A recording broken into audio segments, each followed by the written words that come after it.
Paano nga po natin yun magagawa kung tayo ay maliit na bansa lamang at kung ang mga hindi sumusunod sa international laws ay katulad ng mga bansang Amerika, China at Russia? Can we do it? Tayong maliliit na bansa?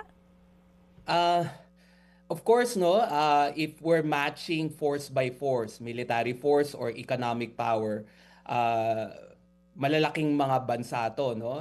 Russia, US, China. Pero sa aking karanasan, no, sa pag-aaral ng international relations, no, mahalaga rin kasi yung kredibilidad at reputasyon kahit malakas na bansa ka. How you are perceived by other countries also matter, no? Kaya sa tingin ko, importante na yung hindi rin tayo hati-hatiin, tayong mga maliliit and middle-sized countries kasi pwede namang ang gawin na lang ng mga maliliit na bansa mag-agree na lang, no?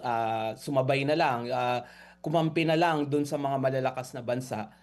Pero ang lalabas doon mas lalo mong bibigyan ng bigat yung notion na ang nasusunod lang sa international relations yung malalakas na bansa. So, sa tingin ko may katulad nung nangyari sa Ukraine, no? Walang UN Security Council resolution doon, pero may UNGA General Assembly resolution. In fact, bumoto tayo condemning the aggression, no? Kahit nakaupo pa nun yung dating pangulo at hindi siya pabor doon sa posisyon, bumoto yung Philippines condemning the aggression.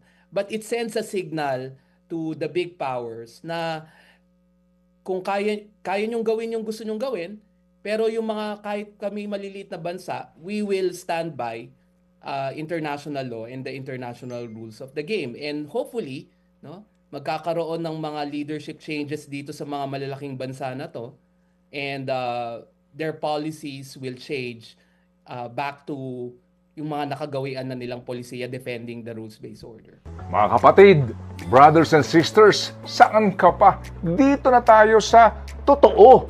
Dito na tayo sa True FM. Mga kapatid, mag-subscribe and follow po kayo sa social media accounts ng True Network PH. Yan po kami, hanapin nyo lang True Network PH, Facebook, Instagram, YouTube, TikTok, and podcast.